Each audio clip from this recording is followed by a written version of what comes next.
What's up, y'all? Hello, welcome back to my channel. If you're new, my name is Jenna. I'm a first year medical student. If you're not new, welcome back.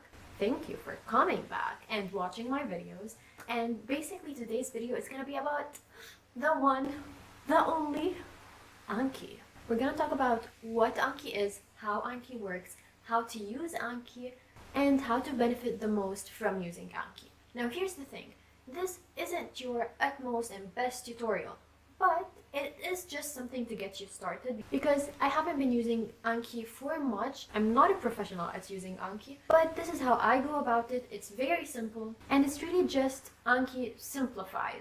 Okay? But either way, if you clicked on this video, that means you have a goal, you're one step towards achieving it. So let's go.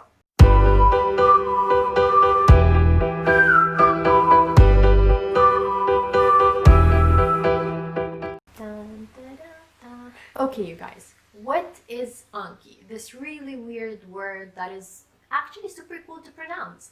So, Anki. Okay, now it just sounds weird. Anyway, so basically Anki is Japanese for memorization. And the way it works is through spaced repetition. It's kind of like a flashcard and they ask you a question. If you get that question right, then they're gonna ask you the question again in a minute and then again in 10 minutes. And if you keep answering that question right, then the program will know, oh, that person is getting it right. That person knows this piece of information. You know what? I'll ask them about it tomorrow. And if you get it right tomorrow, then they're gonna ask you about it 4 days from now, or 6 days, or 10 days. So let's say after 1 month you want to solve this deck again, and we'll talk about what a deck is. So they ask you that same question and you get it wrong. Because you obviously forgot that piece of information. Happens all the time. One can only know so much information. So what the program does is that they ask you about it the next day, and then again in another 4 days, and then again in another 10 days. And that's how they begin the spaced repetition once again for you to memorize and absorb that piece of information. Trust me, it's really helpful when it comes to the topics in med school that require that rote memorization, like anatomy or biochemistry or microbiology. So that's as to what Anki is. Now let's go into how to use it, okay? And we're gonna do that on my laptop. Okay, welcome to my laptop. First of all, let's just ignore the fact that my wallpaper is a picture of a blood vessel. Yes, I'm a nerd, I've acknowledged that, and I'm living with it. So anyway, here you have the beautiful icon of Anki, the one and only app that I'll be living with for the next 2 years. And welcome to where all the magic happens. So here you have the option of decks, where a deck is basically a collection of questions based on your lectures. So let's just add a new one together and we'll name it YouTube. So once you enter the deck, you press on the add button, so you'd be able to add as many questions as you'd like.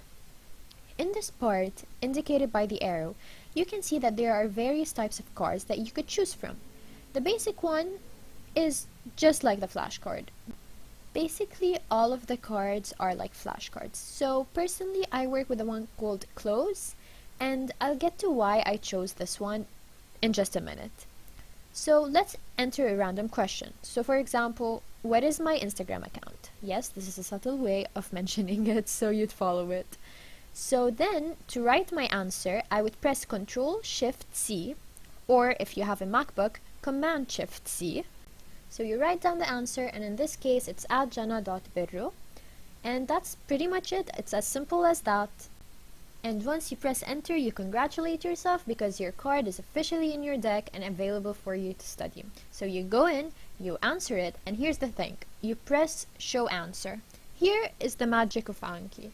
You get 3 options. You could either try it again in less than 1 minute, or again in 10 minutes, or if you feel that it's super easy, you could see it again in 2 days. And this is how the spaced repetition works. If you choose to see it again in 10 minutes, it would give you the option of seeing it again tomorrow or in 2 days, and so on and so forth as the spaced part increases. So to show you some of the decks that I've been doing, and these are the decks that I'm currently studying.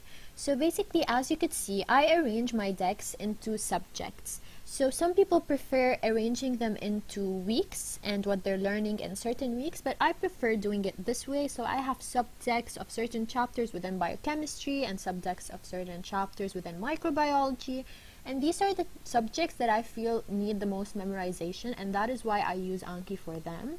So for the subjects that need more of analysis rather than memorization, I prefer not to use Anki for that, unless there's new terminology and some really big words that I need to memorize. Okay, so now I need to show you why I choose the closed type of card. So let's say you have this huge figure of, I don't know, some hundreds and hundreds of antibacterials, and you write a question related to it. So for example, what's an antibacterial that acts via free radicals? So the answer here would be metronidazole. And again, this question and answer is related to a whole bunch of other antibacterials. So what I would do in this case is that I would copy paste this image into the back extra part of my flashcard.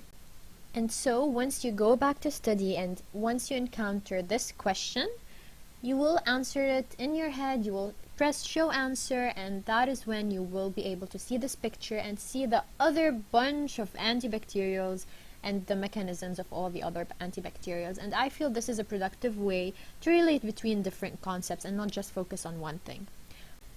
And one final tip that I'd like to give you is that in order to increase your yield and productivity out of Anki, keep your questions and answers simple, okay? You don't need to ask a question that's related to all of the aspects of a disease, like what causes it, what are its manifestations, how do you treat it, because then you wouldn't really be increasing your productivity and you're just gonna get bored answering that question because there's so much to it and it's so dense. I tried that once and honestly it was not to my advantage. So that's it for today. Go ahead, download Anki, try to use it, and slowly you will start integrating it into your routine. Because if you don't solve at the specific interval, then you're not really gonna benefit from the spaced repetition part of Anki, which is the whole part of Anki at the end of the day. So try it, you're not gonna lose anything. You might find out that it benefits you, and you might find out that it's not your thing, and that's one less way that doesn't work for you. And eventually it will help you finding your own studying method. So if you have any other suggestions, leave it in the comments down below and tell me what you'd like to see or what you'd like me to do a video about. Other than that, follow me on my Instagram channel, subscribe down below, turn on your post notifications, give this video a thumbs up, and I'll see you next week. Bye!